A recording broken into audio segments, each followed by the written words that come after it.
That was a discussion that Grant and Danny had yesterday on their show here on 106.7 The Fan. They believe that the Commanders should try to model themselves after the Houston Texans when they selected C.J. Stroud with the number 2 overall pick. Last year, they plug him in as a rookie. He helps lead them to the playoffs.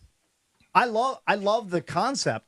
It's just a matter of, will your rookie quarterback play as well that you select, will he have that same immediate impact as a C.J. Stroud? Right. That's always the goal. I love the thought of going from a non-playoff team to a playoff team in year one, led by a rookie quarterback. The problem is it just doesn't happen very often. Correct. It's not an easy blueprint. It's always the follow. goal when you take a quarterback at number 2 for him to start immediately and start off great. That's the goal. Yeah. It's not easy to do. And they were very fortunate. Give it up for CJ to have a season like he did. But they got a good coaching staff, but it's not easy for a quarterback to come in and step in and do what he did. He had a historic season. A historic year, yeah. Yeah. So don't expect that. I've been saying this for a while, and I'm not willing to bet that they make the playoffs yet. Well, you don't even know who the quarterback is. Yeah. I said it's a lot dependent on who they draft. I'm more inclined to think that if they draft Jaden Daniels, they'll have a shot at the playoffs than if they go with Drake May. I think Drake May is more of a long-term play. But it's not an absurd notion. First of all, they have flipped the roster. Yes. I believe, by last count, it's 20 new players. At least. Might even be more than that at this point. Doesn't mean they're all better, though. I'm not saying the only area I think we could say that for sure they're 100% stone cold better is at linebacker. Yes. But the other ones, you just don't know until they play. We thought they addressed a lot of stuff last year. I'll agree. And some of these guys are filler. I think they're going to be here for a year 23 players, I So believe. it's up to 23. I just know it's over 20. They just signed turning Jeremy over the roster. McNichols, the running back from San Francisco. I would say they're better at running back. Oh, yeah. I think so. We also all agree. I would agree that the coaching was subpar last year. Well, terrible. That's not only the head coach, but all of the other coaches. It was terrible. It was not good. So it couldn't get worse. I guess it's possible it could get worse, but we can't imagine. Can't fathom a situation where Dan Quinn and this staff is going to be worse than Ron Rivera and his staff. It's impossible for it to be worse. It's probably the worst coach team other than maybe Vegas when McDaniels before he was fired. And that was a debacle. Yeah. Like players were basically revolting there. Overall, top to bottom was probably the worst in the league. So, would you argue with that? I've been bringing this up for Pretty weeks. Kurt Benkert, who's online, a former quarterback, he pointed this out on Twitter yesterday. He said, Texans flipped the division upside down. Rookie head coach last year, killed the draft, rookie quarterback, added pieces, then reloaded in offseason of year 2, which is now. Want to know my prediction for the next team to do this? Commanders. 49ers pipeline GM, head coach on first year of contract, likely to take star quarterback in the draft, already has pieces at wide receiver, defensive-minded head coach like the Texans. I hope he's right. I hope that they become a 10 or 11-win team in year 1 under Dan Quinn. But I think that's a big ask, especially with all of the roster churn that we've been talking about. 10 or 11 is hard, but remember, last place schedule, and, all right, I think the Eagles have reloaded. Now, they've lost some players, too, so I don't know if they're going to be better or worse. You really kind of have to analyze on paper. You know they're going to be good. Eagles. Yeah. I feel like Jalen Hurts is going to bounce back, but I think they're going to be better. It seems like the Cowboys are sliding back. Right. So I think they are in a position where they have a chance, but you have to hit on the quarterback. Correct. You have to hit on the quarterback. That's what it comes down to. Because I agree, Eckler's going to be an upgrade, so the running back room is better. Guys like Zach Ertz, that's just a throwaway to me. I mean, I think it's hard to argue he's better than Logan. I do think that they've addressed offensive line to some extent, but I don't know if these guys are any good. I thought they addressed it last year. Yeah.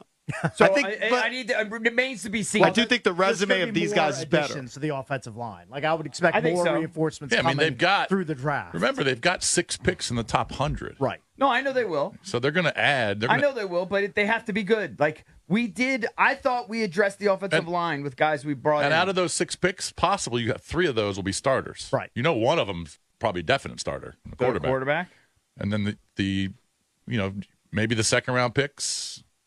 could be starters But as for the Texans model, right away. not only is it year one, you have to think about year two. So the Texans, and they had 2 first-round picks last year, right? They drafted Will Anderson. They moved up to get as well Anderson, as C.J. Stroud. Yep. And they had been bad for several years, so they had been able to accumulate some talent, even though they were losing season after season. Stroud turned it around. So they got to do that in year one. But what have the Texans done in year two with DeMeco Ryans? They had Stephon Diggs. That's the most recent. They signed Daniil Hunter. It's a big one. Yep. Pass Gave him a rusher. $49 million deal. They traded for Joe Mixon at running back. They brought in Danico Autry, defensive end, gave him big money. Brought in a linebacker, got a good corner in Jeff Okudah. They're doing what every team that has a cheap quarterback on the roster that's performing should be doing. They're loading up in the other spots because they're not spending 45, 50 plus $50 million on their quarterback yet. So it totally makes sense. This is like you try to make your run right now when you have a cheap quarterback under contract. But Washington, if Washington won 8 games next year, right, and they don't make the playoffs with 8 wins, you double. That's a great season. Sure. Year one is a success if you double your win total. Yeah. Absolutely. But the nature of the league is to kind of keep everybody competitive, to kind of make it so that with the way they do scheduling and everything else, so that it's almost going to be hard to duplicate 4 wins because this is the nature of the league. Keep everybody kind of within the realm of 500, and then if you execute, you can make the playoffs. I brought this up a couple weeks ago. I don't think it's We focus on the Texans, and they deserve a ton of praise for what they did this year. But the Colts went from a 4-win team to a 9-win team. Mm-hmm. And had they won their last game, would have been in the playoffs, and the Texans and wouldn't that have was been. with Gardner Minshew playing quarterback for the most part. majority of the season. Right. And it was the same formula, new head coach in Shane Steichen, who took over that's the other for thing. Frank Reich Well, yeah, but who / Jeff Saturday. Saturday was in there. You got to give the coaching staffs a lot of credit for this too. All right, obviously the players are on the field making plays and scoring the points, but coaching staffs are huge. That's why you got to give a ton of credit to DeMeco Ryans and that staff, and then of course with Steichen and that staff. I mean, How do you explain the Colt turnaround? yeah, I mean the coaching Because you can't just say, well, they found their quarterback. And by the way, you can't Jonathan Taylor The way was I would hurt for most of the year. Yeah. The way I would explain it is, again, like I said, is the league just kind of keeps everybody somewhat competitive, and then if you can win a few games, There's next thing parity. you know, you're all of a sudden you're at 9 wins. There's parity. Like the Colts were they were kind of weird where Minshew just held it together just enough. Managed Zach it. Moss was decent Yeah, when it's good. Taylor was They had sidelined. a legit and number one Michael receiver. Pittman is a stud. He's a stud. don't you Like, think most they had teams some are just pieces kind of there. and then there are a few great teams, and there are a few horrible teams. Oh, I think There's a lot- the margin between some of these teams is so thin that any kind of call or bounce of the ball or lucky break ends up swinging a game in a team's favor. 100%. And then every team is plus or minus 2 to 4 wins based on those small margin of errors. 100%. That's Yeah, and exactly so- what I'm trying and to say. if those teams are more prepared 100%. going into a Sunday that they weren't prepared for because the coaching staff didn't really focus on it for whatever aspect of the game it is, then that could be the difference. It's 2 or 3 plays per game, and that could be the difference. Couldn't you? But couldn't you just wouldn't you want to model your team kind of like the Colts more so than the Texans? Because let's say it was less based on one player. Well, yeah, because a lot is basing it off of hitting your number 2 pick, and I feel like that could be harder to do than it is to build a culture. But Richardson what was he? Top 4 4. or 5. top 4 or 5, He was a but high pick. he only played what 5 games? Yeah, he got did. injured relatively Maybe. early. But all those other subsequent picks were high, right? Did any of those other guys pan out? Taylor was like, are you talking about like Jonathan Taylor? No, he's talking about I'm from saying last year. From that Oh, year. okay. So, right? So if you're picking at the top of the draft every round, that's a little bit of Right? advantage. Wouldn't the Colts method of building a team seem almost easier well, I don't than know. building the Texans? I don't know enough about the Colts. Like, I don't know what their But foundation is. It kind of depends on. But if the number 2 pick is a quarterback, that's certainly. If the number 2 pick is a tackle or a receiver or a corner, he doesn't have the impact that a quarterback does. So that number 2 pick, a quarterback, it's got to hit. It's hard. It's harder to identify the special sauce in Indianapolis than it is in That's Houston. true. Yeah. Well, one part of their special sauce is they have a really good offensive line. They have a a couple of Pro Bowlers in Indy. in Indianapolis. Well, that's why I say. So when Gardner watch out Minshew got back there, he already had Quentin Nelson and Ryan Kelly.